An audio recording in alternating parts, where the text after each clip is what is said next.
Before this film begins, we need a reminder of where this movement originated and what it has always truly been about. The word vegan was coined in 1944, in the middle of a world war, World War II in fact, at a time of global violence, genocide and mass injustice.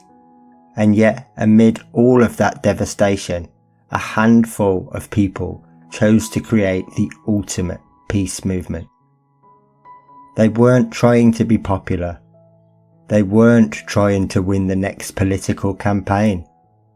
They were trying to live without exploitation in any form. It wasn't just about food, and it wasn't just about health. It was a stance. It was a position. It was a philosophy. A stance against all exploitation. A position against the use of all others. And a philosophy for peace, for justice, for liberation, long before those words were common in social discourse. And yet, just like many movements, the history we remember isn't always complete. Though records suggest that Elsie Shrigley and Dorothy Morgan were central to coining the word vegan, it is always Donald Watson who is credited for it. Now, this isn't about blame. It is a reflection of something far deeper, of how the patriarchy echoes through history, even within movements meant to challenge this oppression. Veganism is not separate from any other justice movement. Simply, it unites where the others divide. It was born inside a world of war, and it stands against all forms of violence and tyranny. Just like the civil rights movement, just like the women's liberation movement, just like the fight for gay rights, indigenous rights, disability rights, trans rights, worker rights, and every other that has said, no more, not in my name. Veganism belongs in that lineage, not just as a cause, but as a commitment, as a refusal to participate in any system that devalues, dominates, or exploits anyone else. This is a film for those who feel and understand that, or those who are willing to, for those who know that silence helps only the oppressor, and who are ready to speak out against them. Because veganism is not a niche issue. It is the greatest social justice movement the world has ever seen, the most far-reaching, inclusive, and necessary one the world has ever known. And with that clarity, let us begin. There is no right way to do the wrong thing. Section 1. Clarifying the movement. Veganism is not a diet. It's not a trend. It's not a personal choice among many. Veganism is a stance against all injustice, a stance against the use of all sentient life, whether that's for food, for fashion, for entertainment, for experiments, for any purpose. Wherever other animals are used, rights are violated. No exceptions, no excuses. Does a farm keep animals? That's a rights violation. Does a laboratory imprison them? That's a rights violation. Does a zoo display them behind glass or bars? That too is a rights violation. It does not matter whether the cages are small or large. It does not matter whether the treatment is gentle or rough. What matters is that they are used without consent, their freedoms taken, their bodies owned, their lives controlled. There is no right way to do the wrong thing, and all use of other animals in any form is always wrong. But this stance does not stop at our fellow animals, because veganism is part of a greater fight, a fight against all oppression in all of its variations, whether it is based on species, race, sex, ability, class, or any other line drawn to divide and dominate. Oppression is oppression. Injustice is injustice, and veganism rejects all of it. Because we do not oppose just some discrimination. We oppose all discrimination. We do not redraw arbitrary lines. We shatter them. We say no cage, no chain, no wall, no whip for anyone. This is not about better treatment. This is about ending use, ending ownership, ending the idea that any sentient being can be reduced to property, to product, to a tool, or a thing. Veganism is not the ceiling, it is the floor, it is the starting point, not the end, and justice is the goal. Liberation is the demand. This film is for those who are ready to take that stance, for those ready to reject use, not just reduce harm, for those ready to stop asking how to do better and start saying instead, this must stop immediately, entirely. There is no right way to do the wrong thing. Go vegan, be vegan, stand for justice, stand for liberation, stand for something. Section 2. Universal rights violations. Across every corner of the world, other animals are used, and wherever they are used, their rights are denied. It doesn't matter if it's a global empire or a backyard shed, a gleaming laboratory or a rundown roadside stall, one person in the woods or $1 billion brand. All use is a rights violation. Always. We kill them for their flesh. We exploit them for their milk, for their eggs or honey. Marine life are pulled from the sea, trapped, suffocated, ground alive, their bodies turned into products. Their exploitation is hidden behind words like natural, humane, and sustainable. They are skinned for fashion. Their fur is ripped out, their hides tanned. Wool is torn from sheep, feathers from birds, over and over. Silkworms are boiled alive simply to make thread. All of it is labelled luxury, often labelled cruelty-free. Other animals are forced to perform for us. Elephants beaten into submission, tigers and orcas turned into entertainers, horses are whipped to exhaustion, then discarded, bulls stabbed and then let loose in arenas to be killed by a matador. Dogs and birds are made to fight, for bets, for blood, for fun. We experiment on other animals. Mice, rats, rabbits and monkeys locked in cold metal boxes. Cats poisoned, dogs dissected. Even the fish, who many claim don't even feel, are still tested on. Their lives reduced to data points, to numbers on a page. If the moral implication wasn't bad enough, this data isn't even reliably transferable and has a very high failure rate when utilised in human trials.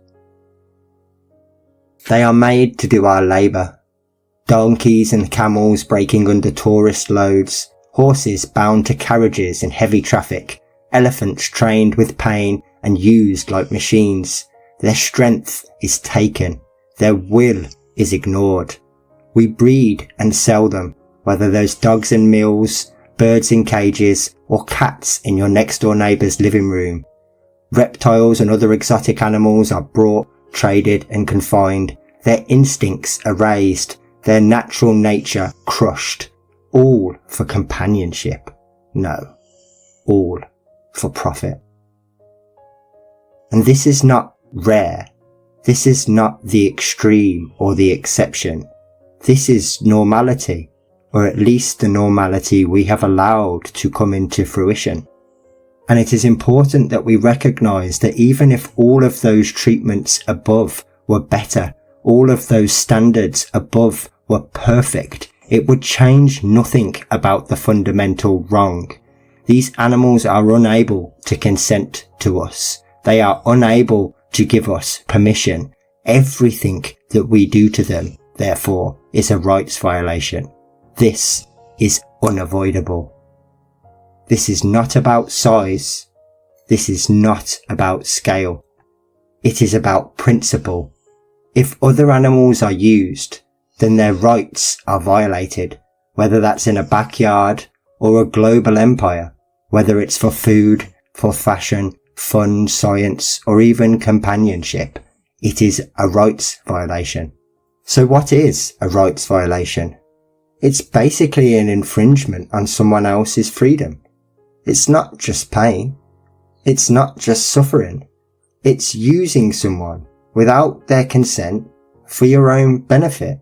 And if we were to put this in a number of examples, would we accept it if it were done to another human? If a child were taken and raised for her milk, would we call that humane? If someone was killed just because we liked the taste of them, would we still call that a personal choice? If a person was kept behind glass in a zoo or bred and sold in a pet store, would we still call that entertainment or companionship? The answer is clear, no, and even a child would know it. If it's not okay to do it to a human, then it's not okay to do it to someone else. That's what rights means. It means that your body is your own, that your freedom is your own. Your life is not for sale, not for show, not for someone else to take or make decisions regarding. And other animals feel. Other animals think. Other animals resist. Other animals want to live. They are not just products. They are not tools. And they are definitely not things. All use is a rights violation. All ownership is exploitation. All exploitation is oppression. There is no kind way to own somebody else. There is no gentle way to steal someone else's freedom. There is no right way to do the wrong thing. We know what it feels like to be used, to have our rights denied, our bodies controlled, our futures decided for us, our voices silenced, what it's like to be victims. We understand that commonality. That's why we speak for them. Section 3. Why reform is not justice. They tell us things are changing. They tell us the conditions are improving. They say, the cages are bigger now. The slaughter is more humane now. The animals get more time outside now. Then they'll point to their labels, cage-free, free-range, grass-fed, organic.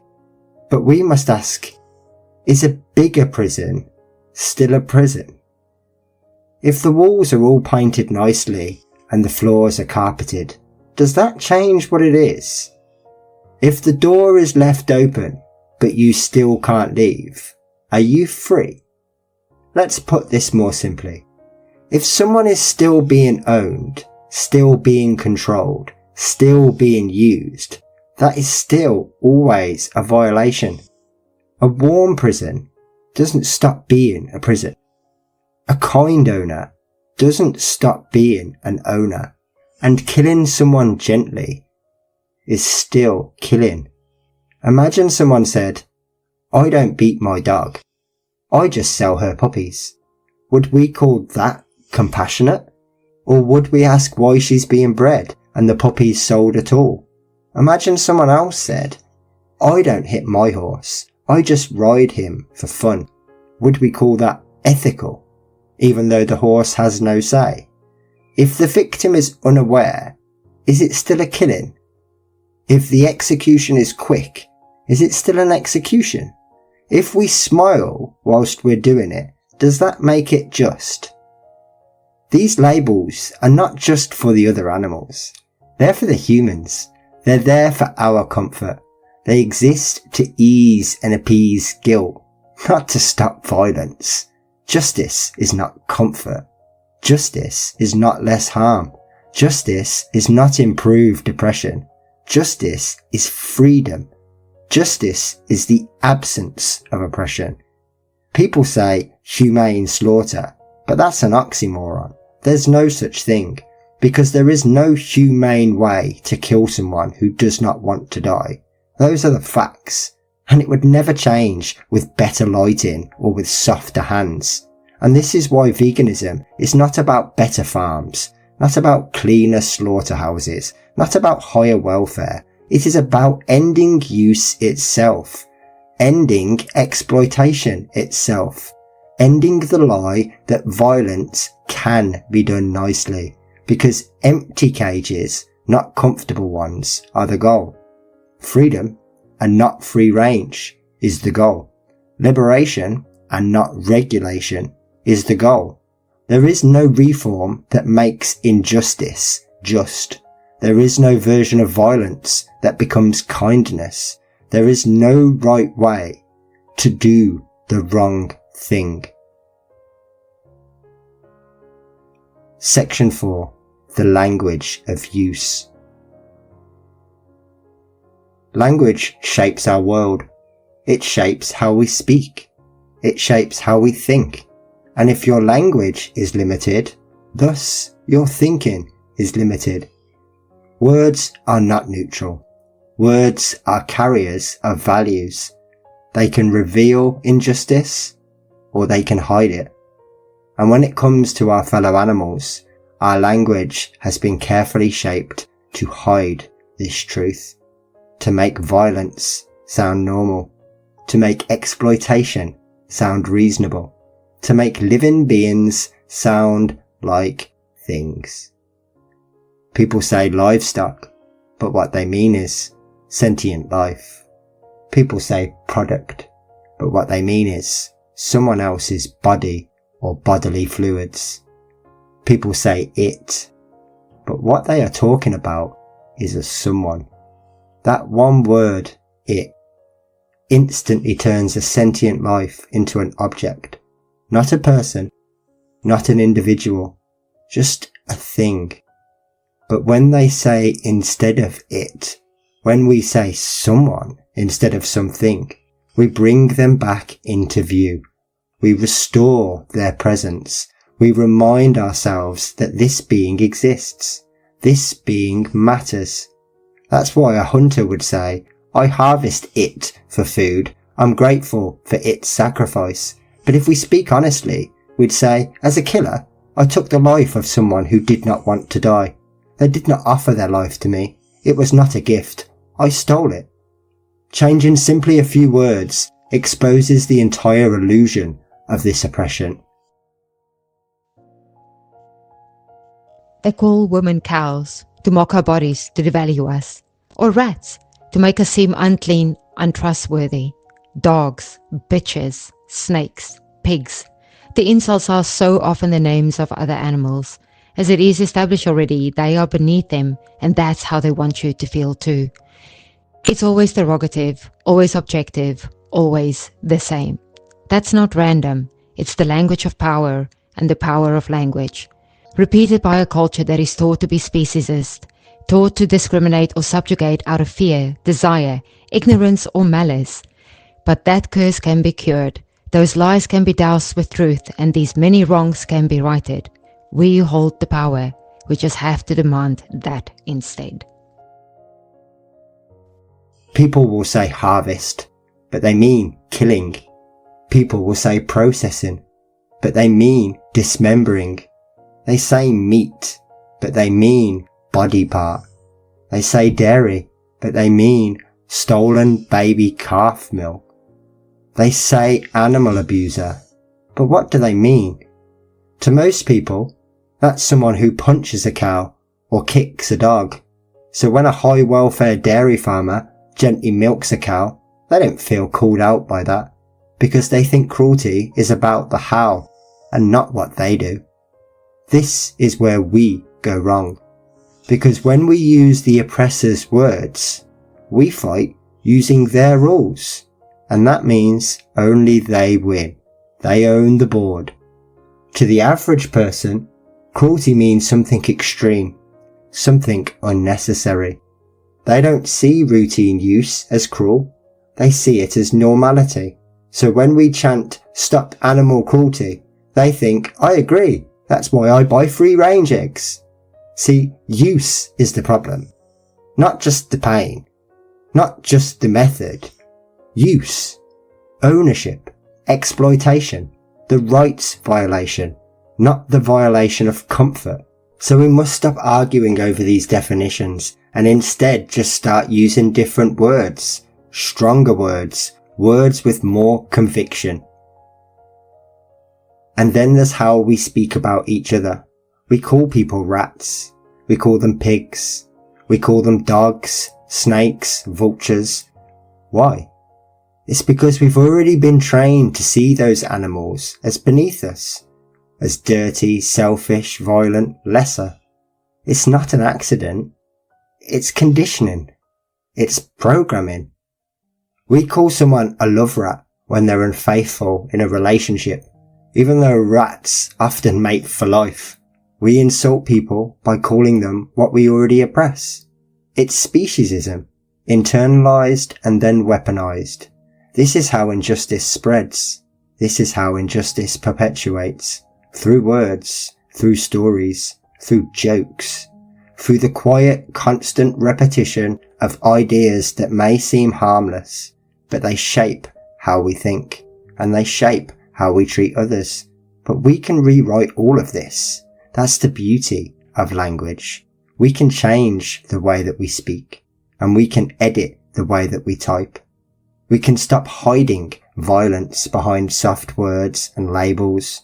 We can stop using the language of power and domination, and instead start using the language of truth and liberation. When we change our words, we automatically change our thoughts, and when we change our thoughts, we change the world. So let us speak up loudly for them, but let us speak clearly and succinctly, and let our language be the first act of liberation. You cannot ever truly talk about freedom whilst rights are still denied. Until they are acknowledged, recognized, and respected, real freedom is just an idea. This requires far more than a change of legislation. It needs a shift in our mentality, an evolution in how we think, and so that we naturally extend where we show respect and by virtue, who we consider. Until then, all we will ever do is give oppression and exploitation new names and industries. Section 5. Activating others. Now that you see the truth, what will you do? See, veganism is the first step, but not the last. Because justice is not passive. Justice requires action. It requires voice. It requires clarity. If animals are victims of oppression, then silence is not neutral. Silence automatically sides with the oppressor. So we must speak out. We must continue to educate. We must continue to activate others so that we can build a movement not of consumers, but of resistors.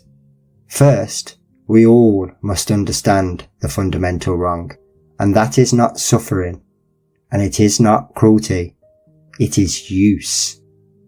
Any use without consent is a rights violation. No exceptions. Secondly, we need to speak with more moral clarity. We need to refrain from talking about the treatment and begin talking about justice.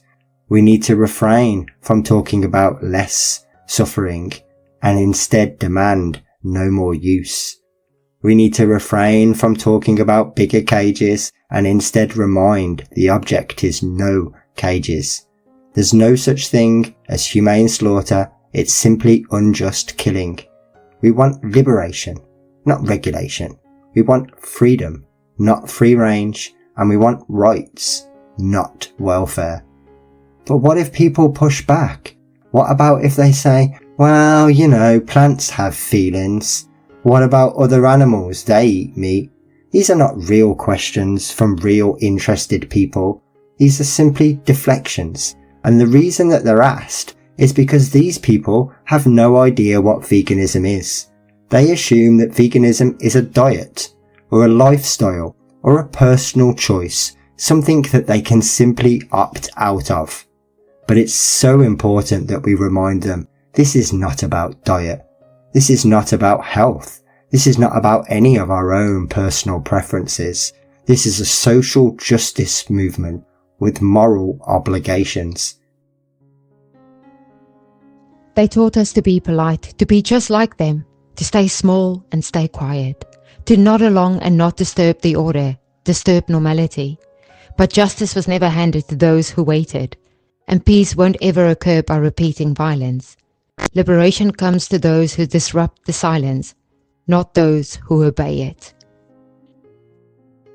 It is about opposing all oppression.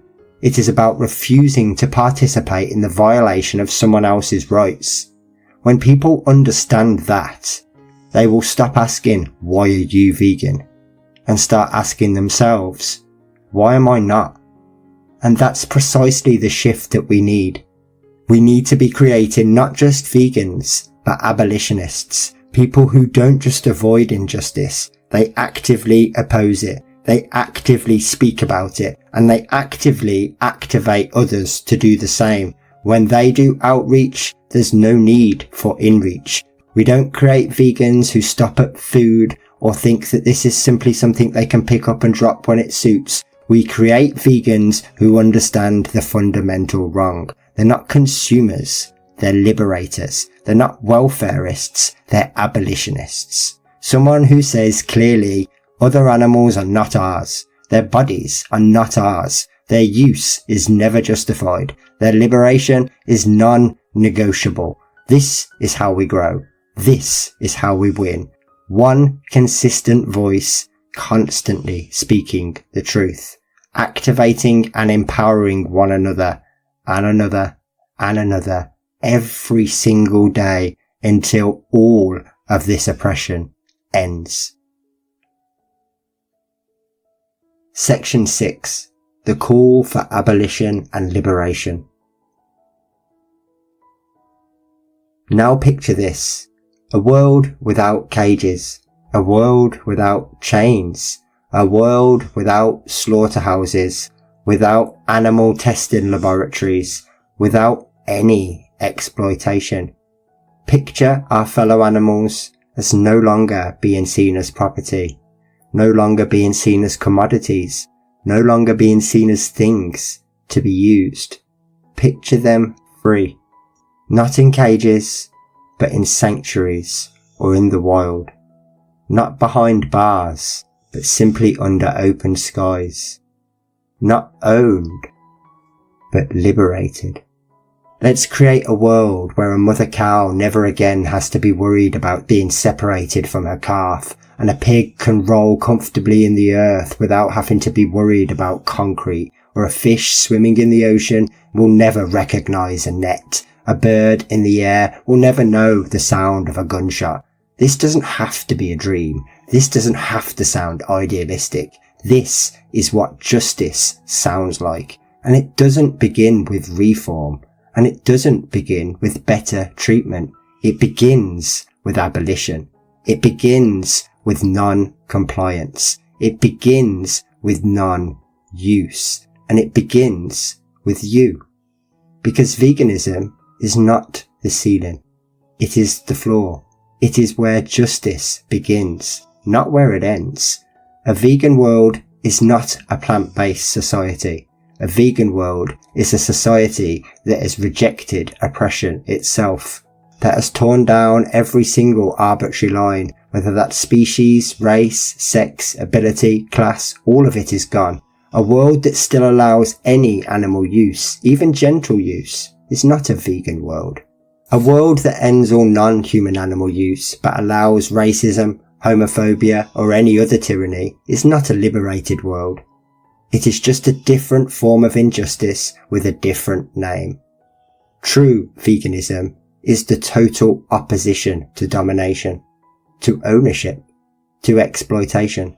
It is the call for universal liberation, and the only way we ever see that world is by creating true vegans, people who understand and have connected with the why, people who live by those principles, people who carry the message forward with clarity, with courage, with conviction.